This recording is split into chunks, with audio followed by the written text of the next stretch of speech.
Bonjour. Les incendies de forêt géants qui se sont multipliés ces dernières années affligent tous les amoureux de la nature. On se souvient du méga-feu de 2022 en Gironde. Même quand les vies et les habitations humaines sont sauvées, la dévastation d'une multitude d'espèces animales nous désole. C'est un signe positif de notre attachement au reste du vivant et de notre conscience de sa valeur. Vous connaissez peut-être l'essai Almanach d'un comté des sables.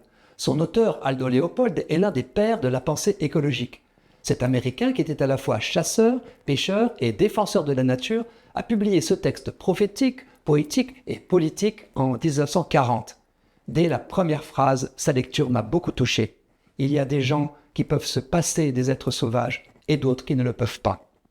Et Aldo Leopold avouait qu'il ne le peut pas. Son essai n'a rien perdu de son actualité. Il nous appelle à la responsabilité. Ces grands incendies aussi, parce que l'homme, dans l'immense majorité des cas, en est la cause. Cause directe, comme incendiaire, par maladresse ou malveillance, mais aussi cause de l'ampleur des dégâts, par sa façon de gérer la nature sans sagesse. Ces lourds bilans incitent à des remises en cause, notamment celle de la monoculture forestière de pins maritimes. Napoléon III ayant créé dans les anciennes Landes de Gascogne la plus grande forêt artificielle d'Europe, le paysage que nous connaissons a rendu ces espaces de plus en plus desséchés et excessivement vulnérables. Des experts réfléchissent à la façon d'entamer une inflexion dans cette politique forestière. Ils relèvent la façon dont la résilience de la nature s'opère après un méga-feu. La biodiversité se redéploie surtout à partir d'oasis de survie, en marge des grandes plantations de résineux. Marécages et lagunes notamment, mais aussi lisières de feuillus épargnés par les flammes de 2022.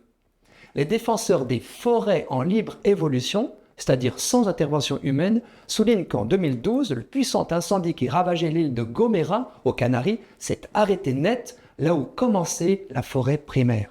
Dense et impénétrable, elle a opposé une barrière naturelle aux flammes. Composée d'étages et d'espèces variées, surtout de feuillus, de tous âges, elle coupe le vent et retient l'humidité.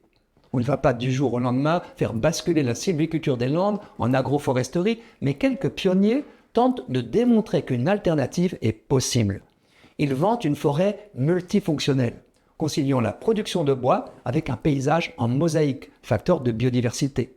Un documentaire de France 3 intitulé « Après le feu » donne la parole à l'un de ces forestiers des Landes. Il explique avoir convaincu certains propriétaires qu'en laissant les feuillus et résineux pousser spontanément ensemble, on peut obtenir une rentabilité supplémentaire de 30% tout en offrant un tout autre paysage, à condition bien sûr de résister à la pression des grandes entreprises sylvicoles détenues par des investisseurs qui imposent une rentabilité à court terme.